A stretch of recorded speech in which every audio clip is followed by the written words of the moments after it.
So I realize many of you might have never heard of our company, and that's because we changed the name last year. We have been around since 1970, but until last year, we went by a very inspiring name. The company was called Healthcare REIT, which was essentially our tax election. So when I stepped into the CEO role off the board in 2014, one of the first things I wanted to do was change the name of the company. And it's very difficult to name a company today. Most every good name is taken, but miraculously, we stumbled across a name that made sense because it spoke to two things that we're engaged in. Yes, we are a large real estate business. We own, as you see up there, 1,400 plus buildings. But we're also engaged in a word that you've been hearing here today, which is wellness. The key to effective healthcare delivery in this country, and actually in all countries, is wellness. So we're going to talk a little bit about that. So as you can see, we're a large company. We're a $40 billion enterprise.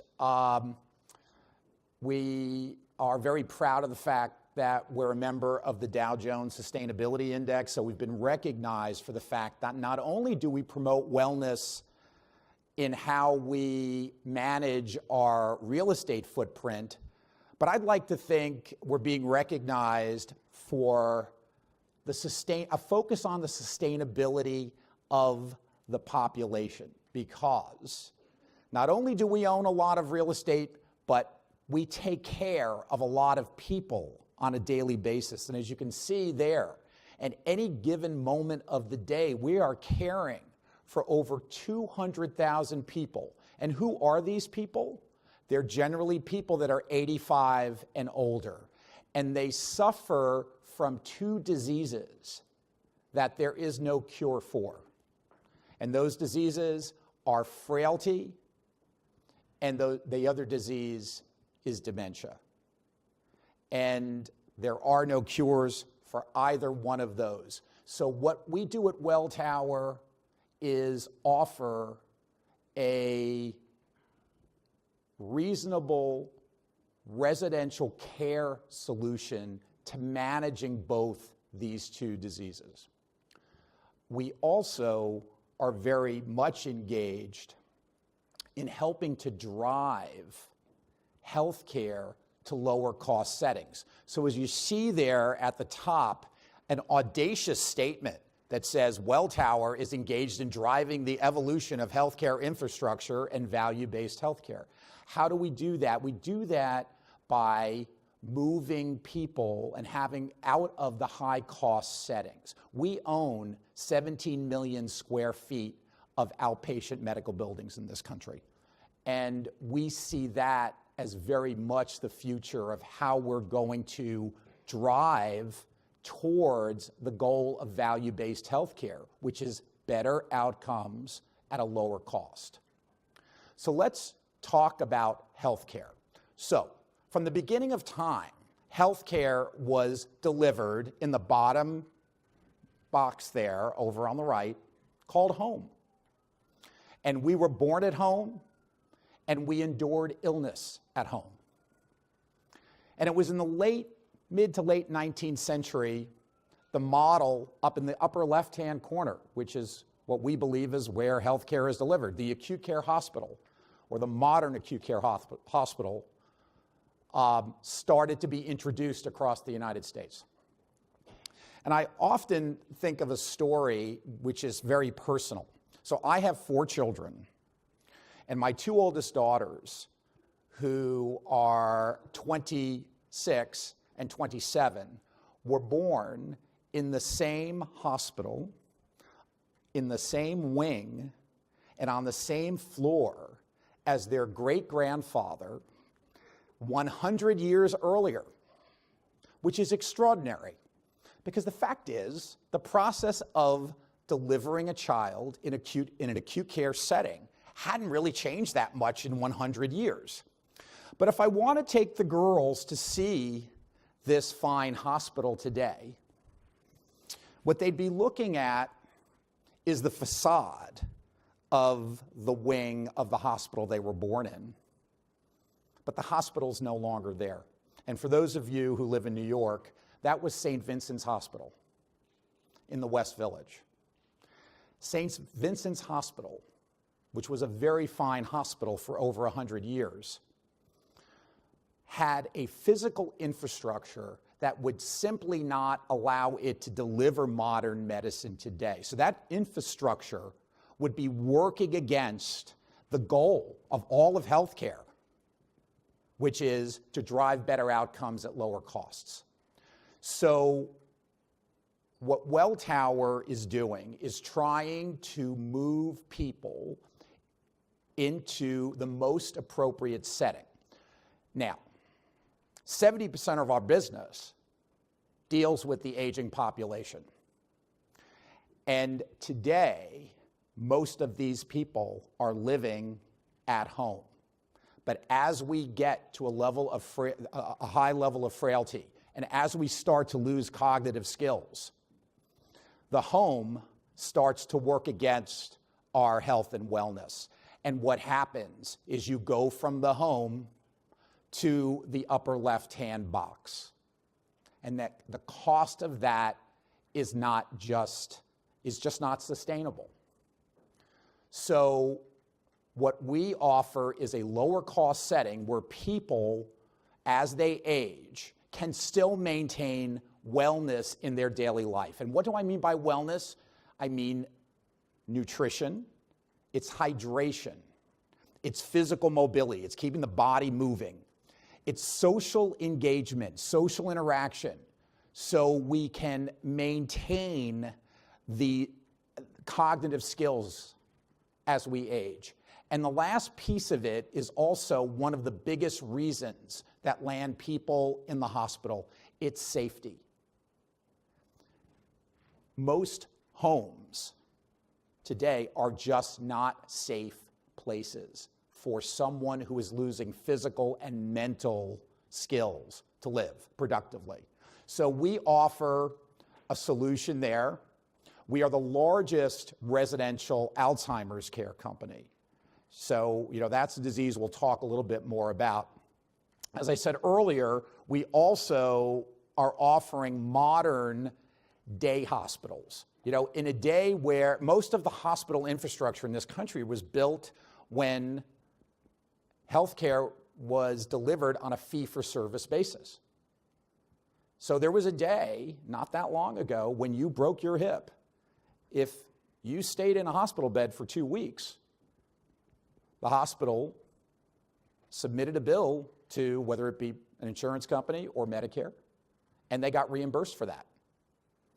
Today, they're probably getting reimbursed for a 2-day stay. So if you're a hospital and you want to keep someone in a bed for 2 weeks, you're losing money for 12 days, and that's not sustainable. So many procedures now are being moved into this outpatient box. And while CMS consistently tries to put the upper darker blue boxes out of business, which is the post-acute care sector and the concept of the skilled nursing facility, if you speak to any hospital CEO in this country, they would say they need, more than ever, they need this blue box, these blue boxes to be vibrant partners. Because again, they allow the hospital, the acute care hospital, to move the patient to the lowest cost setting. So we all know that the world is getting older. And one of the reasons why we're getting older is the fact that 2 major killers don't necessarily kill us anymore. If you were in school, if you were in elementary school like me in the late 60s and early 70s, every year someone lost their dad to a heart attack. Why was that? Well, because most of those dads started smoking when they were in the military, whether that was in World War II or Korea. and they started smoking. And it took 3 decades for that smoking habit to show up in heart disease. And a lot of people died in their 50s. And if you made it out of your 50s, by the 1970s, there was another disease we started to hear about a lot, and that was called lung cancer. So fast forward to today, modern medicine has helped heart disease, really, in many cases, be eradicated, or at least there's a lot of early intervention that can keep someone living a long time, and many cancers have become chronic disease states. So because of this, it's a wonderful thing. We're living longer.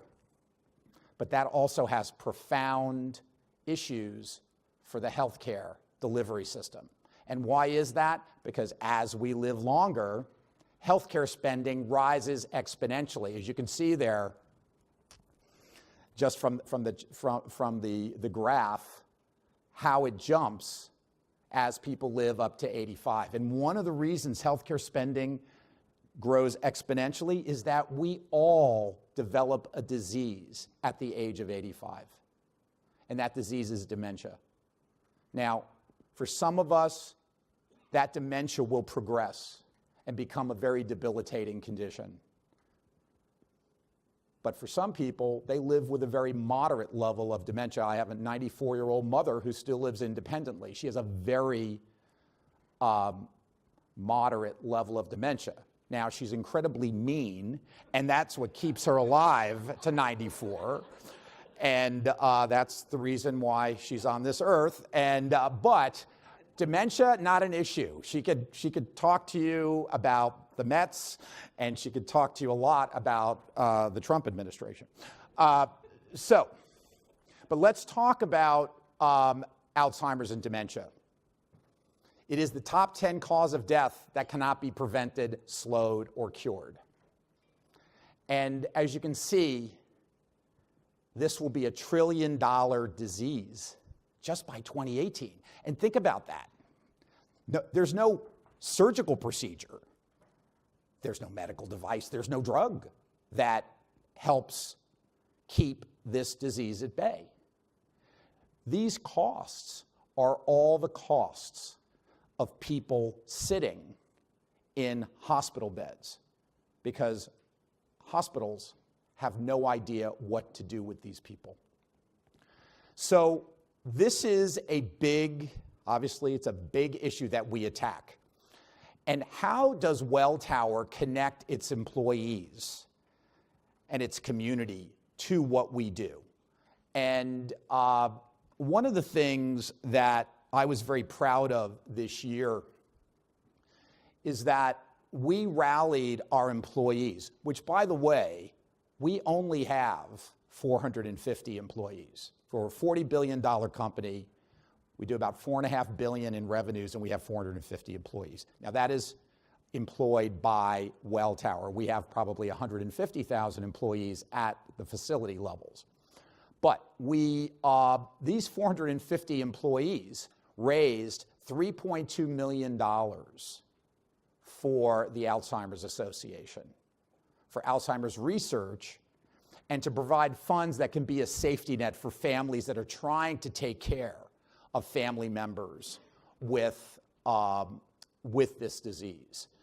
And it's quite astounding when you think the average, on average, we raised over $7,000 per employee for the Alzheimer's Association this year. This is the largest amount of money that's ever been raised by any organization for the Alzheimer's Association. So it's something that not only has a great benefit, to society, but it was a way that we could connect our people and some of our constituencies to the bigger issue that we are trying to address. So we think about the long-term value proposition of Welltower. It's really based upon the fact that we are sitting at the intersection of two major trends. The first we've been talking about is the aging of the population. I don't know of another business that is as directly focused on this profound, broad societal trend, because we've never experienced this before in modern history. We've never lived in a world where the fastest growing age cohort is going to be 85 and up. It was actually in 2016, for the first time, we saw the 65-year-old and up age cohort growing faster than the 5-year-old and below age cohort. This is not going to be reversed. So this is an issue that's going to touch every company in every country. We're positioning ourselves to help to address this within healthcare. And we believe that this transition to value-based healthcare, unless we get this aging piece down, we will not be successful. So, as I said earlier, where we fit into all this is that we have the best-in-class residential senior care business in the US, Canada, and the UK. Within that, we have a specialist program for Alzheimer's dementia. And what we offer are very progressive, non-invasive care models that help people whose bodies are still in the world, but whose minds have left the world, live as productively as they can. And we are increasingly connecting this to other components of healthcare delivery, like the major hospital systems. So our business allows investors to participate in these phenomenon in what we think is a low-risk way, because we are participating in it by owning top-quality real estate. So we are a business that chooses to own our real estate in the high barrier to entry market. So generally what you will see across our company is real estate that's concentrated in the top markets in this country, and that would be the Boston MSA, the New York MSA, the DC MSA, the Los Angeles MSA, San Francisco MSA, and Seattle MSA. This is where you will see us concentrated. These are the markets where population is moving. These are the markets that have the highest job growth, the highest incomes, and there are often very inadequate residential care solutions for their aging population. We have a portfolio of best-in-class operating partners, and we are a very active manager of this real estate. You can see just some pictures here of some of the buildings we own, and that would be at the upper right-hand corner from Seattle, across from the University of Washington, to downtown Toronto, to Beverly Hills, California. And when you think of Welltower in senior care, we like to call ourselves a family of brands. So none of our buildings today are marketed under the name Welltower. They're marketed under our family of brands. Companies like Sunrise Senior Living, which is a national high-end provider of senior care, but in the Mid-Atlantic, we have names like Brandywine Living, in Boston, Benchmark, and in the UK, where we have the largest platform in high-end private senior care that trades under a name either like Signature up at the right or Avery. Now, you'd be surprised that there are many markets in the 3 countries that we operate in that are extremely underserved. And let's take the one we're in right now. You may be surprised to know, if you've never had to deal with managing an aging parent or grandparent with dementia or Alzheimer's, that if they have lived in Manhattan their whole life, they will likely have to be moved off the island of Manhattan when they can no longer live in their historic residence. So think about this. 1 million people live south of 96th Street. And today, there are 70 licensed memory care beds on the island of Manhattan. And I could tell you that there would be few people in this room if you saw these 70 licensed memory care beds. You would put anyone you care about in one of them. So we found this completely unacceptable. So with a very highly regarded real estate developer called Hines, we set out to find a site in Manhattan where we could bring the most advanced senior care facility with a focus on dementia and Alzheimer's. And this building, which will be delivered at the end of 19, likely, will be on the corner of 56th Street and Lexington Avenue. And why is that important? Because if we had wanted to find a site at the northern or southern corners of the island, we probably could have found a site that might have worked. But it was important to us to find a site that is going to make this population very visible. We do not believe this population of seniors should be pushed into the shadows. We want people to see people aging, and we want them to understand that they can still be vibrant members of the community. So we chose a site that is at the intersection of the Upper East Side residential district and the Midtown East commercial district. And this will be a place where people will see this population. And we already have, every day, we get calls of people asking to be, can I get on the list? When is it opening? I mean, this is something that is very needed by Manhattan. And what will also likely happen here is that you will see this building connected with one of the major New York City health systems. Because historically, what we do has been completely invisible to a New York Presbyterian or an NYU, completely invisible. Why is that? It's because there's no reimbursement for what we do. This is all paid out of pocket. So we've been outside the reimbursement chain. So we generally haven't been considered by other components of healthcare delivery. That is changing. And this building specifically, all eyes will be on the Welltower. It will be called the Welltower on 56 in Lexington when this opens.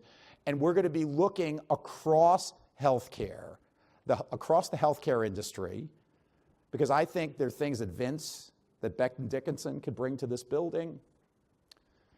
And a host of other participants in the healthcare industry to use this site as a highly visible site to bring best-in-class ideas around managing this population. So let's switch a little bit back to the value-based healthcare. The fact is that we are moving out of the inpatient hospital into outpatient settings. And as you can see here, from 2000 until 2014, the dramatic growth in outpatient visits. This is a good thing. This is a good thing for all of us, that healthcare delivery is being driven into lower cost settings. And we as a company need to make sure that we can be bringing the most modern settings so this trend can continue. There's a huge opportunity here in terms of outpatient medical. It's interesting. This is a $1 trillion. There's $1 trillion of real estate that's sitting largely inside the hospital industry today. There is very little institutional ownership. So if you want to own a piece of the Empire State Building, you can own a piece of the Empire State Building because you just need to invest in Peter Malkin's company. And you could buy it today, you could sell it tomorrow. Hopefully you're going to own it forever because you would want to own it forever. But if you want to own the new wellness center going up, the Koch building, K-O-C-H building, across the street from New York Hospital, across from New York Presbyterian, a modern $1.2 billion wellness center, you have no ability to own that as an investor. No ability, because it's owned 100% by the health systems. As you can see, for healthcare real estate, this $1 trillion, essentially over 80% of it is owned by health systems. It is not in institutional investor hands. You would not see that in any other class of real estate. You think about the large pension funds of the world own so many of the buildings you see here in New York. But when it comes to healthcare, nothing. But that's going to change because of the demands. A lot of the things that Vince was talking to the group about before, a lot of the demands on health systems, not only to lower costs and improve outcomes, but to invest in technology and to invest in research. You can't own all your real estate and meet the promise of technology, research, and good care delivery. You just can't do it all. And I think these health systems are for the very first time starting to realize this. They'll be looking for partners. And what Welltower sees itself as the partner of choice. We are the first platform that has enabled some of the largest institutional investors in the world, like the Canadian Pension Plan, CPPIB. They've made their first ever healthcare investments through Welltower. Same with PSP out of Canada. So this is early days, but you're going to see the same transition in capital flow happen in healthcare as you've seen in other sectors, large sectors of real estate. And today we are, again, we have about over $5.5 billion invested in these outpatient buildings affiliated with major hospital systems like Memorial Hermann in Houston or Johns Hopkins. We think this is a huge growth area for us. I'm very proud of an announcement that was made by Johns Hopkins this last week, as well as Welltower. We have announced a long-term strategic collaboration between our two institutions. This is a venture that will do two things. Really try and drive the collaboration of how modern, efficient healthcare infrastructure and innovative care methods can work together to deliver better health outcomes. The other thing that this collaboration is going to do is, for the first time, start to track the data that we collect from those 200,000 plus people every day, and to be able to demonstrate we are achieving very positive outcomes from these residential care models. I can tell you, someone who lives with us makes far fewer trips to the ER and spends far fewer days in an acute care hospital bed than someone who doesn't live with us. That data does not exist, and that data is going to be very powerful in trying to change behaviors. Because if we think we're going to stick with that comfy old hospital model, we're headed for a train wreck. And we're already doing this. We have an example in just over the bridge from Philadelphia in Voorhees, New Jersey, where we have connected with the Virtua Health system. We've connected not only our outpatient infrastructure, which is attached to the Virtua Hospital there, but we've brought one of our senior living brands, Brandywine, as well as one of our post-acute care brands, Genesis, into this virtuous circle of healthcare delivery. And this is an example of how we are achieving much better outcomes because of this co-location and the recognition that these four components of healthcare delivery actually form a virtuous circle. They're all achieving better outcomes at lower costs. And this is something that we're going to really be promoting, and you're going to see more of that example.